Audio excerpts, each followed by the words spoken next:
Hi, I'm Dave Darlington, an engineer in New York City, and welcome to my studio, Bass Hit Recording. We're here today to talk about the new H bundle, the hybrid bundle from Waves. Hybrid, of course, meaning a combination of analog and digital, but also a vast modeling resource of many different types of old analog gear incorporated into single plugins. There's two qualities that really make them popular. One is the sound, first and foremost. Any real engineer is going to be listening to the plugin and deciding whether he likes it or not based on the way it sounds. And trust me, when you pop one of these into your audio chain, you're going to notice immediately the quality of the sound. The other element that's so great about them is their elegance and ease of use. They have a lot of stuff going on underneath that you can get into and tweak if you want to. But on the surface, if you just want to dial it up and have a quick workflow with a very elegant graphic interface, these are really great for that.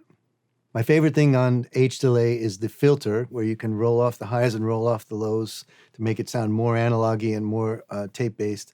And also the speed up and slow down element that when you change the delay time, you actually hear the tape speeding up and slowing down. They really modeled it after the tape-based delay units of the past. There's a couple of great things about the HEQ. One of my most favorite is the 7 different types of filter.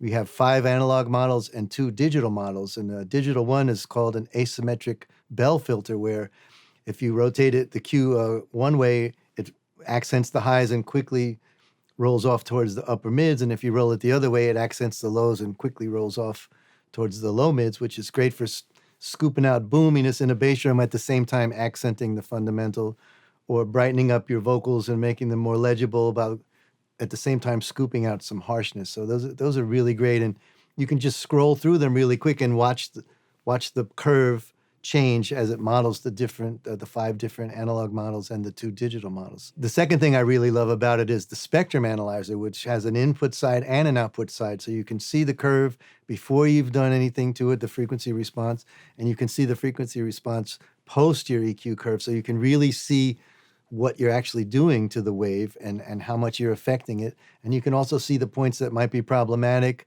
Too much energy in this area, let's bring it down. Not enough energy in this area, let's bring it up. It's really, really helpful to visualize what you're actually doing to the sound. My favorite thing about the H compressor is just its simplicity. You dial up the threshold, you see the gain reduction meter, you do a little bit of your attack and release to sculpt your transients to the way you want it, and you're ready to go. And they also have 4 different analog models, which I think of in terms of a tone color or palette.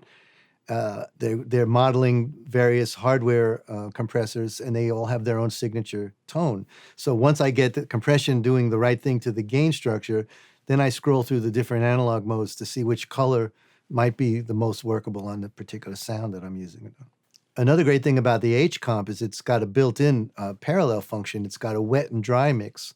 So instead of bringing up a separate fader with a compressed sound and blending that in with your non-compressed sound, you actually have a mix control. So you can really squash something hard and then dial that into the uncompressed mix. So you get the full-bodiedness of a non-compressed sound mixed with a tight cut-through version of the sound, and then just dial it into taste, instant parallel compression. H-Reverb for me is really, there's 2 qualities about it that are fantastic. The first one is that it can be very simple and elegant. When you first call it up, you see a graphic representation of the decay. You dial in your decay time and your pre-delay and the standard reverb presets, and it sounds wonderful. It comes included with a whole bunch of presets made by many, many different famous qualified engineers who've really put their heart and soul into building these presets. So you have a great place to start. You throw on a preset that sounds like it might work and dial it in a little bit to your taste, and it's awesome. On the flip side of that, if you really want to get under the hood and go crazy, you have early reflection control, you have input delays, you have output delays, you have output modulation, you have output dynamics control like ducking and compression and de-essing, and you have analog modeling at the very last gain stage. You can actually overdrive the unit a little bit to create some harmonic distortion, and you have a different analog and digital modeling to color it. So it can be as deep as you want it to be. You can create some wild sci-fi effects, or it can be a simple, elegant reverb, a go-to reverb that you throw up and it's right there ready to go.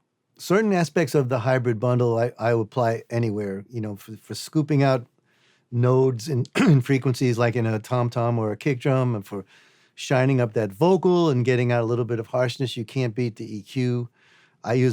My go-to delay would be the H delay, simply because it sounds warm and analogy the way you want a delay to sound, like a tape recorder. But you can also, especially the reverb, can be used in more dramatic instances like EDM, where if you want some kind of wild dramatic effect that nobody else has, you can create it pretty fast. So I would say that there's two answers to that question. Yes, they're universal. They work on everything, particularly the EQ and compression. That's just general audio usage like any engineer would use. Those would be my go-to EQ and my go-to compressor. But the delay and reverb have a lot of possibilities of wildness, including a reverse mode where the reverb starts from silence and builds up.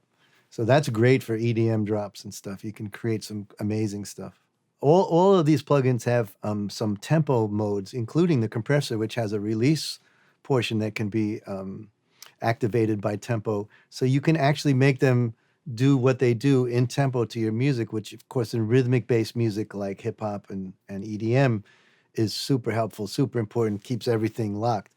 In something more like singer songwriter or pop ballads, or something where you may want it to be a little bit more human and loose, you can switch over to the BPM mode on all of these programs, so the reverb and the delay, and then have it a little bit more randomy. You can even have a little bit of modulation on both the delays and the reverb, where the time changes slightly over time, like the way a tape recorder might have wow and flutter. So in the terms of the more human aspects of music, like ballads, pop ballads, and heartfelt vocals and stuff, it's really great to actually not be in tempo in those cases.